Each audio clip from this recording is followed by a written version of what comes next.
Well, Mr. Schwartz, how are you today? Fantastic. Couldn't be better. So who have you got in the wings? I have a fascinating guest. He is the undersheriff at the Orange County Sheriff's Department. His name is Don Barnes. He's been with them for, I believe, over 28 years.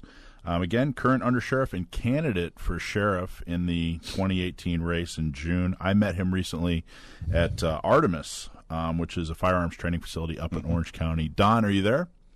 Yes, I'm here. Thank you for having me. All right, Don. Yeah, thank you very much for coming on, and thank you for your service. And so, Don, you're running for to be elected sheriff. Yes, I'm running for the sheriff's race coming up in 2018 to fill the seat in 2019. Our current sheriff, Sandra Hutchins, announced in late June that she's not running for re-election, and she has endorsed me as her successor for that position as the undersheriff from the number 2 in the agency. Overseeing the 5th largest sheriff's department in the nation. It's quite an honor and quite a job. So what made you decide to want to run? Well, I love the organization. I grew up in the organization. I'm on my 29th year. I have overseen every aspect of the organization as the undersheriff. That would be the equivalent of the chief operating officer of a corporation. So I see all the daily operations. Grew up within the operations, oversaw investigations, supervisor, manager, executive, and now as the undersheriff from the number 2. But I really love the passion and the people who work there. So I think the sheriff has done a good job of building a foundation for us to build upon, and I can't wait to see what we can do and take it to the next level as a team. Okay, fantastic. Now, we're Gun Sports Radio, so guess what we want to know most about. I love the topic. Good. Well, Lance and I decided, last year with everything coming down, that it was needed, and we try to stay on the positive.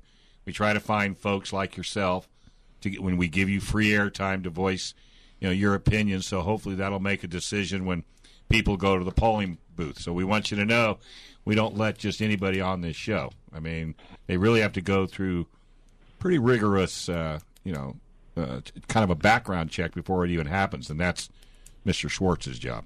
And that's I'm honored. I'm honored to be part of your show. And I got to tell you, I was pleasantly surprised. My first when I first started doing research on Don, I found that about 5 years ago, an opinion that he wrote to a court regarding a court case that had to do with CCWs and good cause. And I just want to read a portion of what was written, and then I want to talk about why Don's on the show today. Just a portion. So Don writes, just 5 years ago, if the good cause requirement were eliminated from Policy 218 and from the Penal Code, thereby increasing the numbers of persons eligible to carry concealed handguns, neither the citizens of Orange County nor its law enforcement officers would be safer. An increased presence of guns in the community heightens the risk for law enforcement officers and citizens. It's inherently dangerous for officers to answer call, etc. So there's a little bit more. I don't want to read the whole thing, but my first impression was, well, okay, that's about as bad as it gets when it comes to CCWs and a person's right to bear arms. I went up and saw Don speak, and there were a bunch of questions at Artemis in Orange County, and I was very impressed with what has gone on since that statement was made in the last 5 years. And Don, would you like to go into details about your CCW? Sure. First, yeah, absolutely. First, let me tell you, I am a gun enthusiast. To my wife's dismay, I have a safe full of them in our home, and it's kind of like that's man jewelry, I think, is the way that I call it with her. So, but yeah, that statement was made in 2012, and I'll put that in context. If we go back to 5 years ago, and this would be, I call it the pre-Peruta, the Peruta, and the post-Peruta era, if you want to call them that.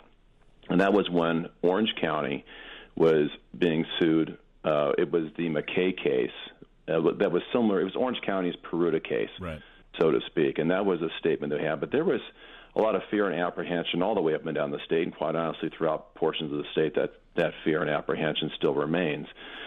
And we didn't know, and I think there was a lot of what people suspected would happen if the good cause statement was removed from the Penal Code. And as you are aware, we had the 3-judge panel, the appellate court, overturned and upheld the Peruta ruling, at least for a portion of time, for 14 months. And then we had that Peruta period. So those are my words, and that's what I wrote then. I can tell you I have a different opinion now, and I'll get to that in a second.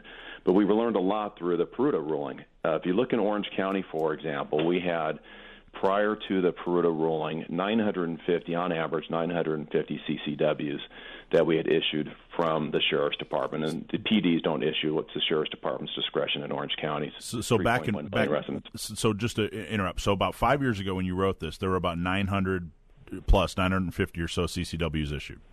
Sure, there were 950, and that was already an increase from the previous sheriff, was about 600. So we went up to about 950, and then the Peruta era came in, 2012, 13, and about 14-month period before it was, as you know, overturned en banc. But the 14-month period when we were doing the no good cause or shall issue being no other disqualifying conduct that would prevent somebody having a firearm, obviously, went up to 5,700 CCWs in a 14-month period. We increased staffing to handle them. We were backlogged like some others were, but we were trying to get them done as quickly as possible. But so in that 14-month period, I was do me interrupt, but I think it's important we get the numbers, so that people really emphasize the numbers, so that people really understand. So in 14 months, you went from 950 to over 4,000 CCWs.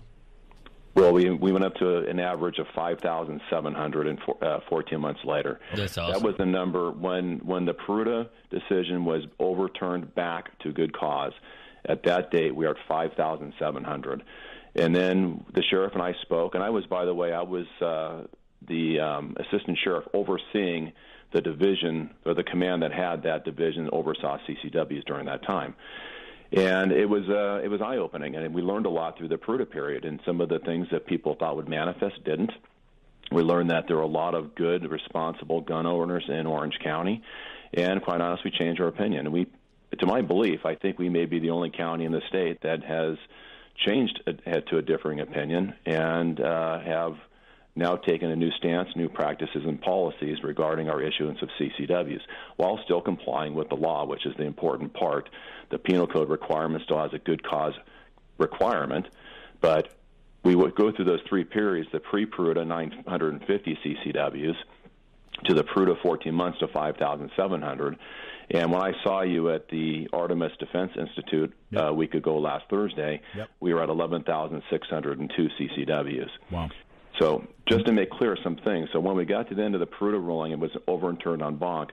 What we didn't do is we didn't recall any of the Peruta issues licenses that were issued under the good cause or no good cause or shall issue environment.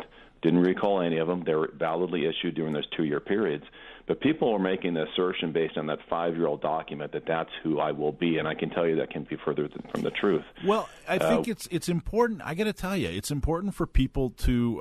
I think it's valid for people to have a concern when they read that. But I also think that, Orange County Gun Owners is alive and well, and their board is very active, and they're going to talk about endorsing, and they may or may not endorse in the sheriff's race up in Orange County.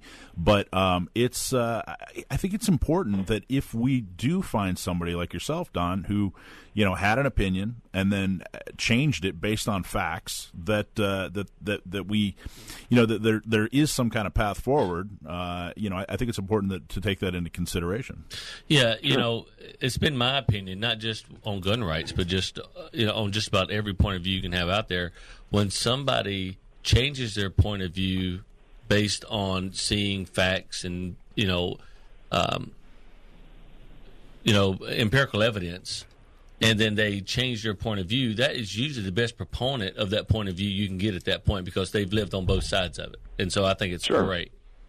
And I think that's a very important point that you make, because not only have we changed our practices and policy, and in California, like it or not, there is a good cause requirement in the penal code, but we are as close to that shall issue environment in our issuance of CCWs, and you can't get to 11,600 by being restrictive, and that's the point that I was trying to make. And we have 2,000 in the queue. So right now we're handling 25 new CCW applications a day. Every day we have appointments handling 25 per day. We have 500 renewals per month that we're handling currently. We have a 97% approval rate. In fact, the only persons who apply who aren't getting approved generally have some disqualifying condition, like they're a convicted felon, like or they don't live within Orange County, or some type of background. So let me ask one last question. We got like 30 seconds here, if that. Sure. One last question. What would you say to a sheriff of a county in California who is still resistant or basically refuses to issue CCWs? What would you tell them? How would you tell them to change their policy, or would you? And what would you? From your background and what you've seen, what would you advise? Well, I can tell you that without naming names, sheriffs have asked us what we're doing in Orange County, if we had any fear or apprehension, if bad things have manifested that might have believed to have occurred 5 years ago, and we haven't had any. We've had a great, responsible citizenry who are adequately taking advantage of the Second Amendment and have asked that position today. My statement would be completely different, would probably be a pro removal of the good cause statement. We've learned a lot through that, and I think that's probably the best thing you can do as a person, as a measure of character, is, hey, we got it wrong. We thought things were going to happen. It didn't. We learned a lot. We have good, responsible people. Maybe we should be taking a different position, and we have. And we've not only done that, we've done things to improve the system of applications. We have, we're doing a staffing analysis. We had some software. We eliminated the home checks where they're not warranted. Generally, sounds like you streamline the system, and I really appreciate it. We're actually we're out of time. Yep. But if people want to know more about your campaign, where should they go? They can go to my campaign at www.barnes4sheriff. That's FOR for sheriff, not the number 4.com, and they can learn about my campaign in Orange County. All right. Well, we'd love to have you on some more down the road as we get closer to the election. And thank you very much. Without someone doing something about it, it's not going to get any better.